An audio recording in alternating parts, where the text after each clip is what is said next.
What's up, everybody? Welcome back to another episode of the Traders Brawl podcast. I'm Adel, the host, and today I'm going to be interviewing Vlad from Hack Community. Vlad and I met many times at networking events, and finally we got a chance to do an interview together. And I thought, okay, why not? Let's bring him on. He's building in the Web3 space, so he's here.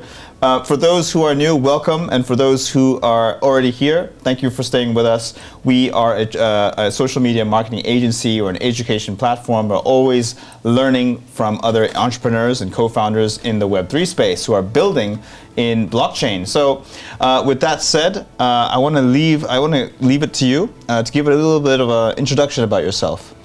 Thank you very much, Adel. I'm glad to see you here. Yes, we're a small world. We have met several times at many events, including GITEX, and even including such event as Moscow Show. Right. Yes, the Moscow Show. And now, inshallah, we are here, and we'll tell a couple of words about our experience, what we do.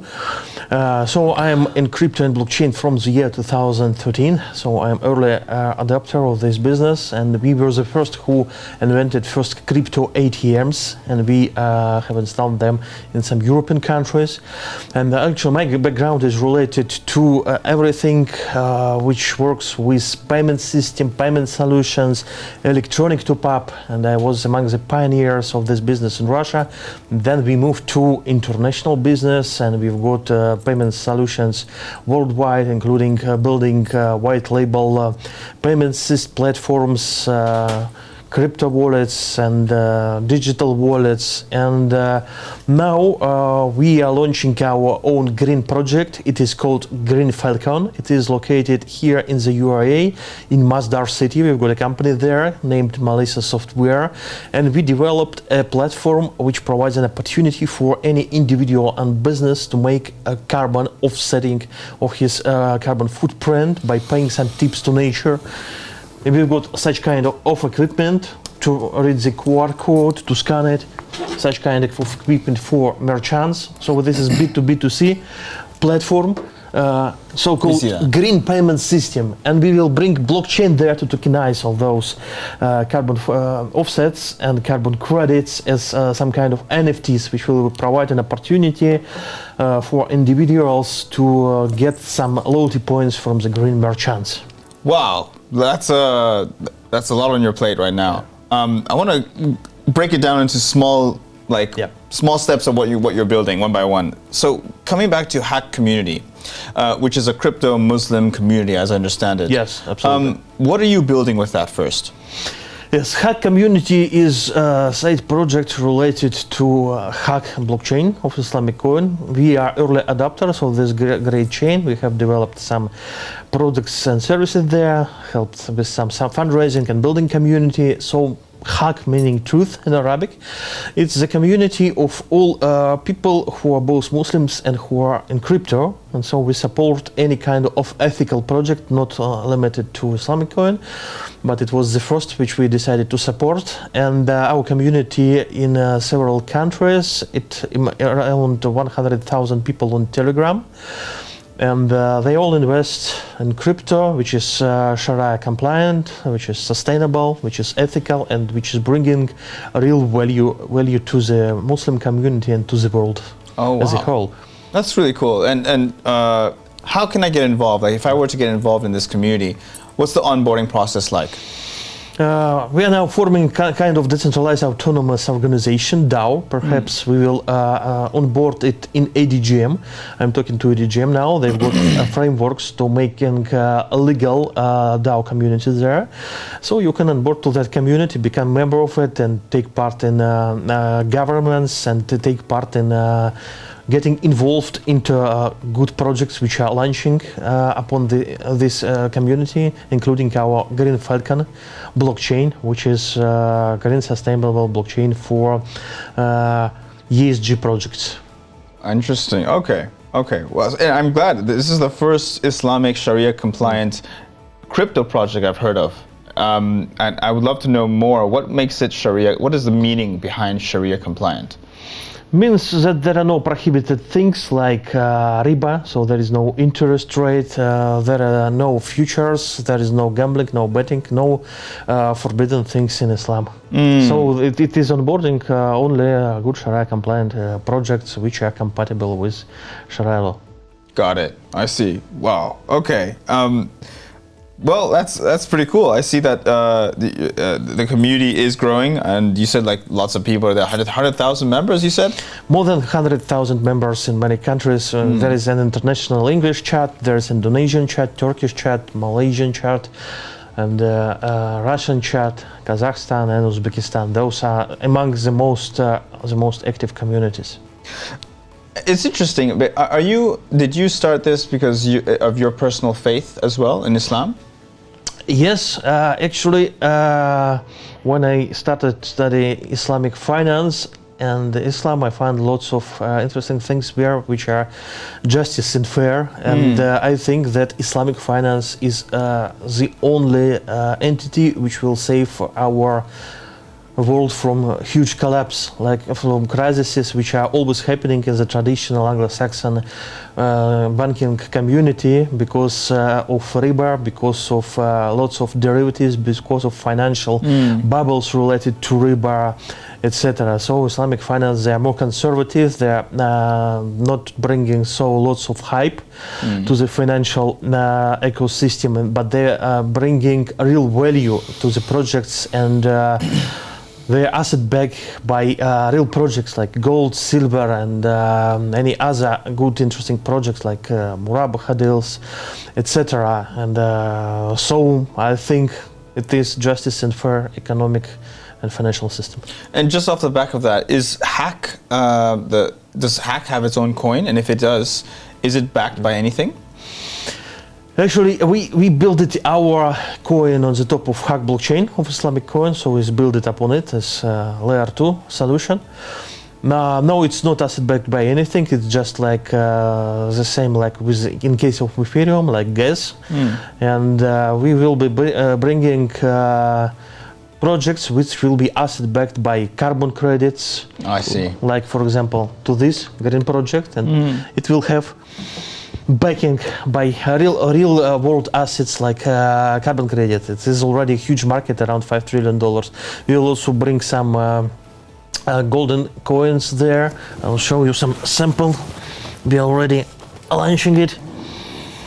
Sure, it will be asset backed by real gold like this. Let me see. Like small gold. Oh, nice. Pump. Real gold right here. Yes, and real gold. So you can exchange your crypto asset to the real gold like this. There will be also coin related to that. That is, gold is the most halal asset in the Islamic world, is due to Quran, and it will be real physical gold, not gold in some custody. You can exchange this gold into coin and vice versa. Very cool. Okay. So now, coming on to Green Falcon, yeah. Is that right? Green Falcon is an ESG green project designed to bring down, I suppose, bring down carbon emissions. Yeah. And this is done by paying carbon credits into the system to offset. Is that correct? Yes, absolutely. And this is huge green agenda, and sometimes globalists like World Bank are tricking the community when they're telling that it doesn't matter where you produce your carbon dioxide, you can carbon offset it anywhere on the planet. You can produce carbon dioxide here in the UAE and make offsetting somewhere in the Amazon forest. And here's the trick. They're taking that on the average temperature on the planet will be decreased, and on the average CO2 exposure will be decreased. But imagine this is the same like with the normal distribution of temperature in the hospital, where normal temperature, average temperature is 36.6 Celsius. But there are tails of the distribution where there is 40 degrees, people are dying, and 34, where people are dead already. And UAE and other MENA region countries are in the tail of this distribution because they are purchasing carbon credits somewhere abroad in the Amazon forest. They are making better of their economies, they are making better of their climates, they are making worse of their climate and economy here.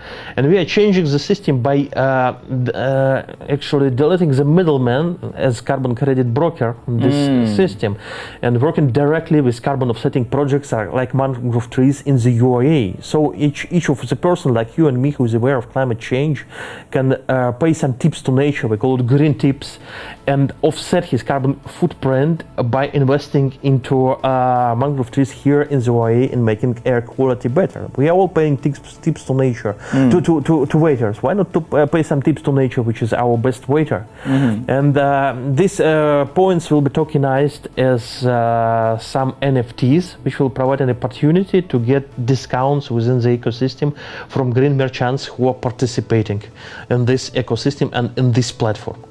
Interesting. So I'm curious to know, if I want to start getting involved into this right now, and you said you're cutting out the intermediary, so you're going direct, peer-to-peer style, which is great, which is what Web3 is all about.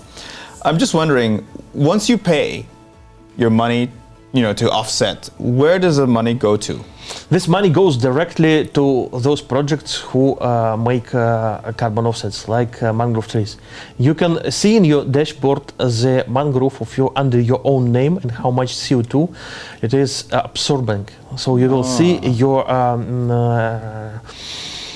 your contribution to nature and mitigating climate change. And as you know, last year it was announced that there is Green Year in the UAE, and it was hosting COP28. Yes. This year was extended to be the Green Year as well. And the air quality in UAE is just awful. Yeah. Like in India, like in Bangladesh, and China, sometimes it's very harmful to be outside in the street because of PM2.5 particles in the air, which are very bad for your health, which are very bad for your lungs.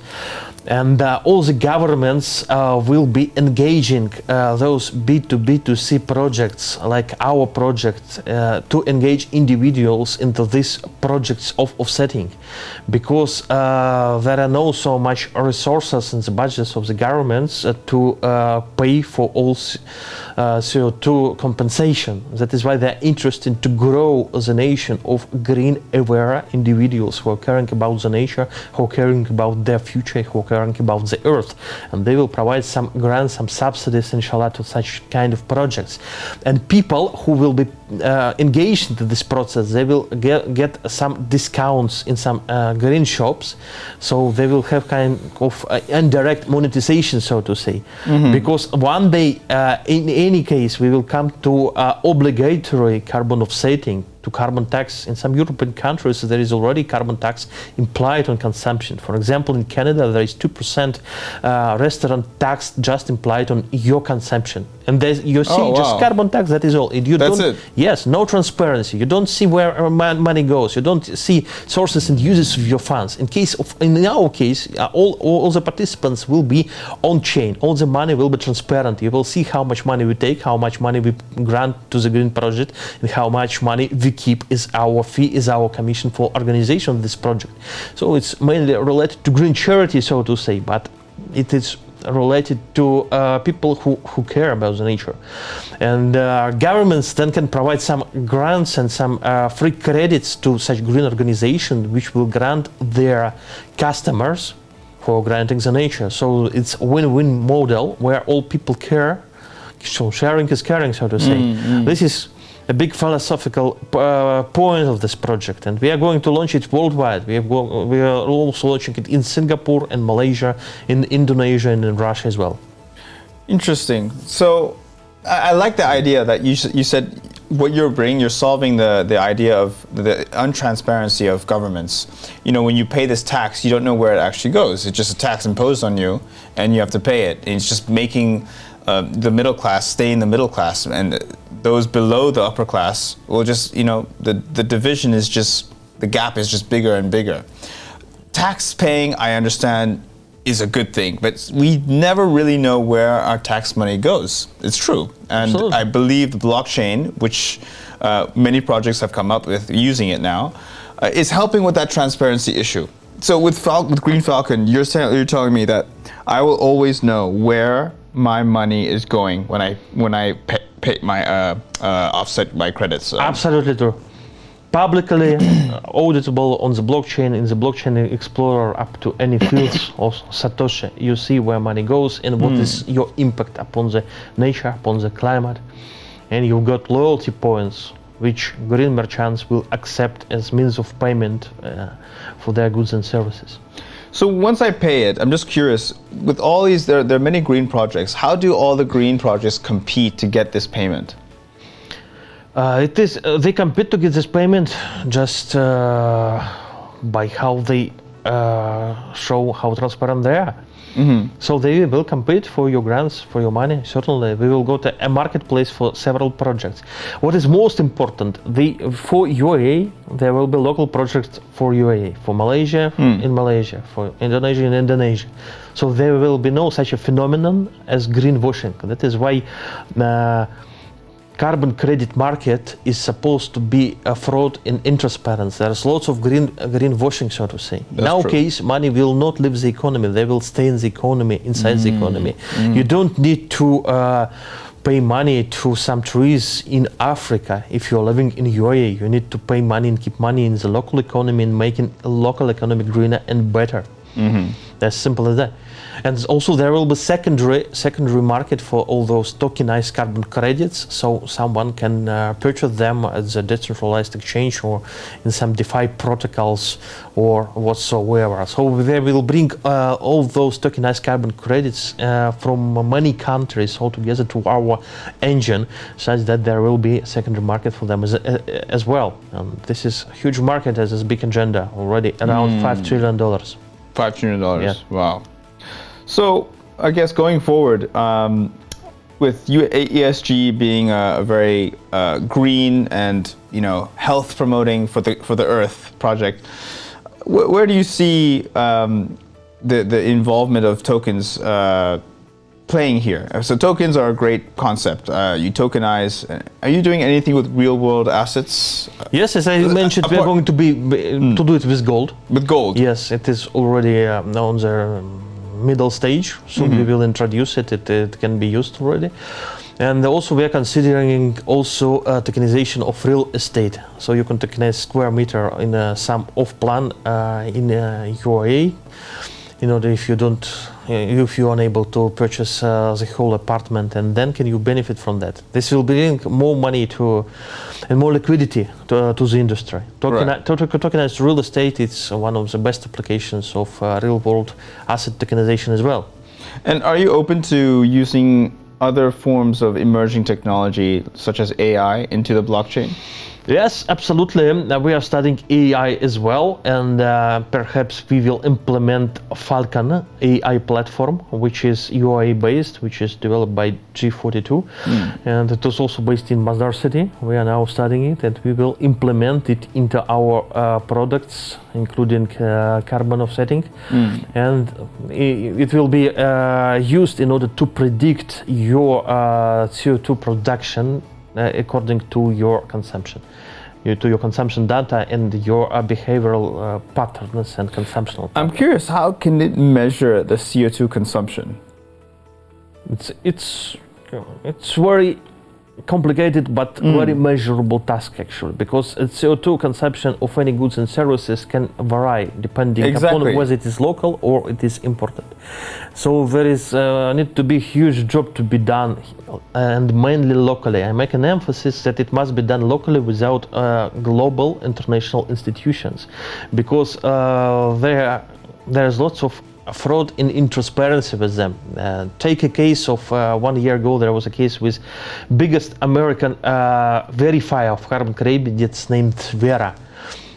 It has shown, Guardian investigation has shown that 90% of their carbon offsetting projects were useless, and big corporations purchased them, put on their balance sheets, and increased CO2 production on the amount of those offsets.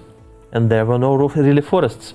So we need to develop methodology inside the country and make it local, with local authorities, with local individuals engaged into this project. So each individual who is engaged like a peer-to-peer in this project will be a so-called witness of this carbon offsetting project. He can see whether there is a tree or not. You can come to the forest and see, yes, there is a forest, or no, there is no forest, it is all cut it, and instead of that there is a building. As simple as that. And in this case we can measure how much really CO2 is absorbed from those projects, because we can calculate how mangrove trees can absorb CO2 within its life. And what blockchain is bringing here is also the most important thing blockchain brought to a digital asset world is absence of double spending, because there is huge project with carbon credits that there is problem of double spending. So organizations are purchasing carbon offsets and then they resell them on the secondary market several times. And because since it is not blockchain based, it is kept in centralized registers where you need to go with papers to change the information, etc., etc. It is not done immediately, and blockchain is bringing here absence of double spending immediately. No doubt that blockchain has its value and use case, but what gets me interested in wanting to know more is how the CO2 levels are actually measured. I understand we have devices like NDIR sensors, CO2 sensors. I'm sure that's a great use case, and I don't doubt it at all. I'm just wondering, measuring it and then being able to say, look, you just consumed or created this amount of CO2. So if you pay this amount to compensate for that, you can see where your money is going. Do you get any reward for paying? Are you offering any rewards? Yes, it will be indirect reward in the form of loyalty points. Loyalty points, which can be used to spend on products. Yes, in any case, it is better than direct tax by the government. Of course. So is your goal to eventually eradicate taxes in governments? No, our goal is to make climate better. Okay. To save the planet. There is no planet B. Yes, sure. We have spent 2/3 of our lives. We are not going to make huge money out of this project. It will be mainly side effect. Mm-hmm. It is mainly charitable projects for caring about the nature, to leave something behind us for our children and for other generations. It's a wonderful idea. Now, my question now is, how can you make this scalable so that governments accept this, countries accept this, communities accept this? Scalability is a matter of negotiations with governmental authorities in order them to implement it as an API service and spread it within the country. So we cannot definitely we cannot work directly with each and every merchant and individual. It will spend lots of time for business development in this case. But better we will come to green organizations, to governments, to green sheikhs here in the UAE and tell him, people, have a look, we've got a platform which is ready to go.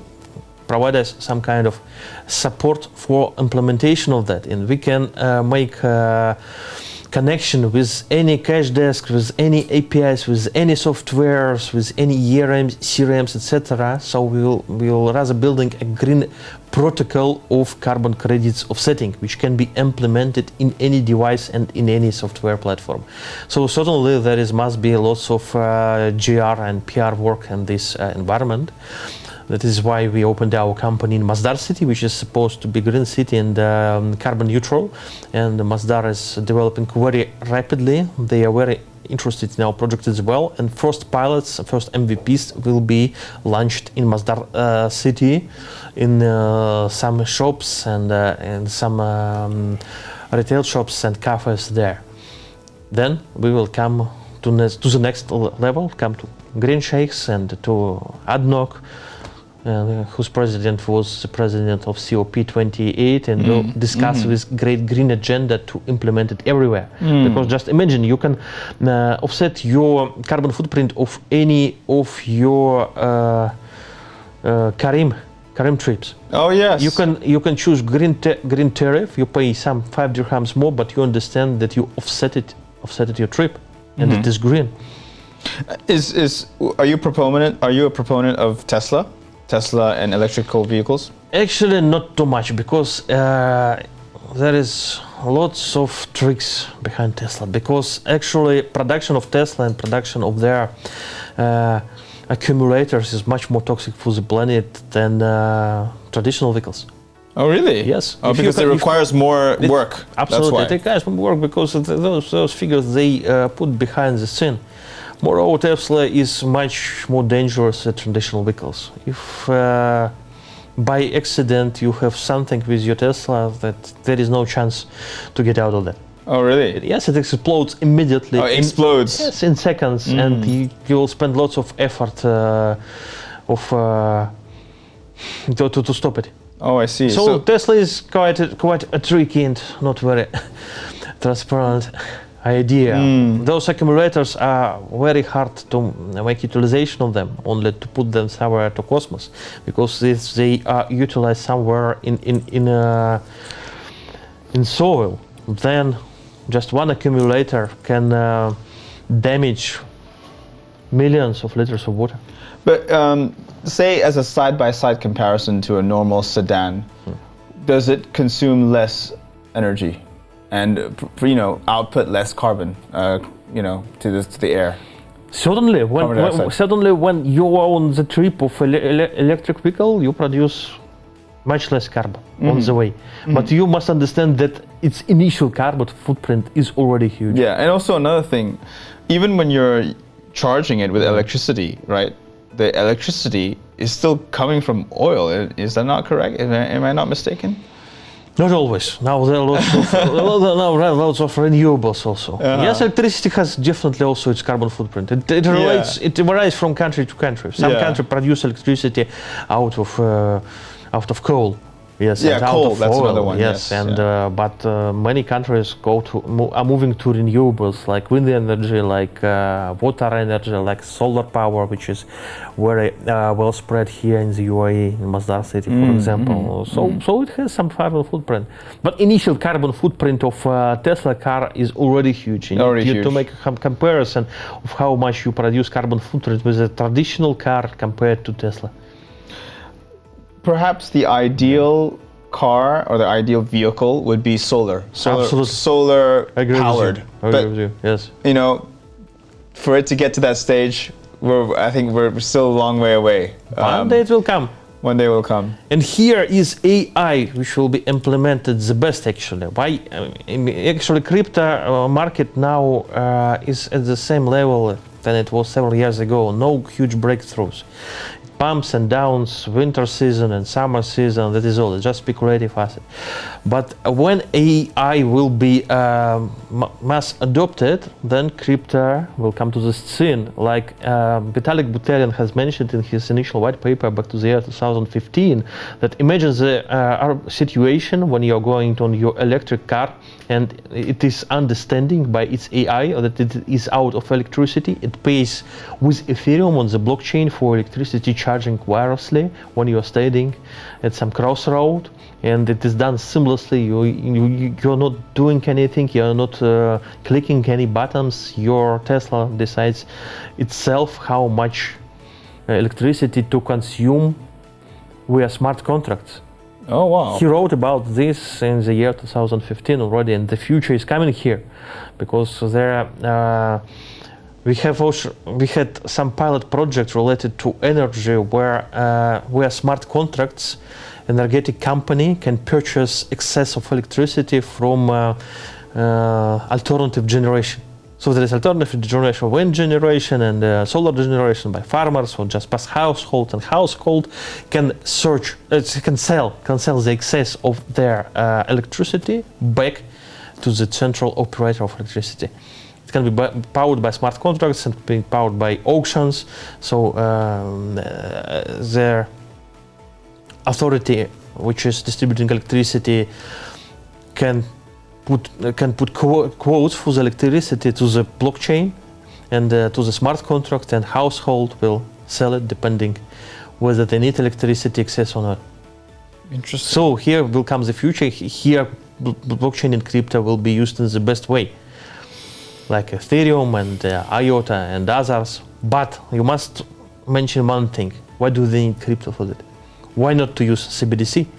Once the government will use. So crypto, to some extent, is some kind of sandbox and polygon to test the hypothesis, to test the awareness of people, to test their readiness to work with smart contracts, with decentralization, and then they can replace it with CBDCs and smart contracts as well. There is no need for Ethereum, for crypto as means of payment, that is all. And one day it will come. You see, you said one day, I mean, I know Vitalik Buterin wrote about this, but wirelessly charging is something that can happen. Like, I know wireless, we have that, but like not being just on its own stationary, like this iPad not being charged, but wirelessly charging. Like I can only see that right now with solar, but right now in a box like this, in a room like this, it's really hard to imagine how this can be charged, but probably from a device has to communicate with this device. But it will happen one day. Yeah, I know. It's just crazy. There are already MVPs related to that, and according to Moore's law, you know that everything is doubling within some years, and it is a technical project is exponential. Could you imagine a world that is fully solar powered, fully, like cities, houses, everything? Because that would be the ideal. Everything is based on nature. It will be perfect. Yes, it would be. Could you imagine that with like all the cars going? Perhaps. It's very. I know it's a difficult question. But it's not a good idea to be relying on solar power. On the sun? Some kind of black swan can happen. Of course. There can be a problem with huge Indonesian volcano. Yes. And sun will be closed for several months. So it's worth noting that while the sun is a great natural source of energy, we have to have backups. Absolutely. The best backup is actually atomic power. Atomic power? Yes, it's actually uranium is new crypto.